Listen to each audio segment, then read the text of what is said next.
قاد رسول الله صلى الله عليه وسلم الجهاد في مواجهة الباطل، فكما حمل رسول الله صلى الله عليه وسلم الرحمة للعالمين، كان الجهاد طريقا لمواجهة الظالمين والطغاة الذين وقفوا في وجه الرحمة أن تعم البشرية.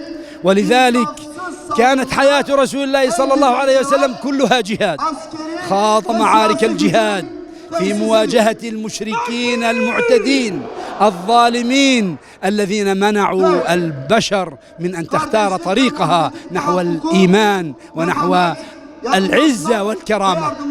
فصلى الله عليه وسلم أخبرنا أن هذا الجهاد الذي قاده في حياته ماض إلى يوم القيامة.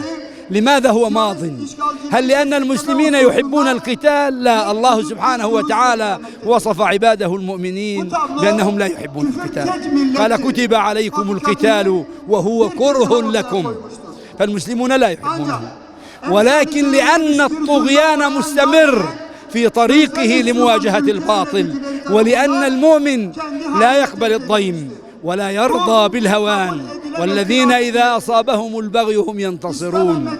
فهذا وصف للمسلمين أنهم لا يقبلوا الهوان ولا يقبلوا الاستسلام، والله كلفهم قال وأخرجوهم من حيث أخرجوكم. كل هذا اقتضى أن يكون الجهاد ماضي إلى يوم القيامة مستمر، واليوم هذا الجهاد ترتفع رايته من جديد، يرفعها المجاهدون على أرض غزة العزة، وهم يدافعون عدوا واضح المعالم جاء بالاحتلال والقتل والتدمير وهدم المستشفيات والمساجد، جاء بالإجرام بكل صوره وألوانه.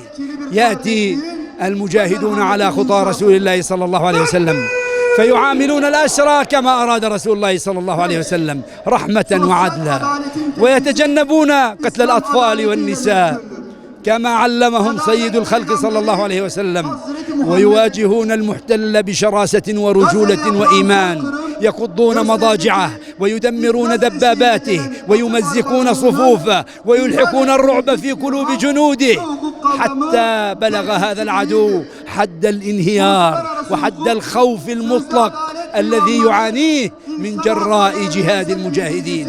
فنحن اليوم في ذكرى مولد النبي صلى الله عليه وسلم نبشره صلى الله عليه وسلم أن الأمة قد رجعت إلى طريقه، وقد بدأت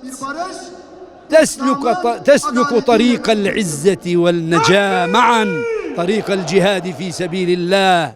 هذه الأمة بدأت ولن تتراجع. وبهذا الإطار ندعو أبناء أمتنا الذين يحتفلون يا أهل ديار بكر بميلاد الرسول صلى الله عليه وسلم أن يستحضروا منهجه وطريقته في الحياة، حمل الدعوة للبشرية رحمة ورقة ورأفة، وبالمقابل حمل الجهاد والقتل والسيف لكل مجرم ومعتدي وظالم. فهذا طريقنا، طريق الرحمة والإيمان وطريق العزة والجهاد، لا نقيل ولا نستقيل على خطى سيد المرسلين. والسلام عليكم ورحمة الله.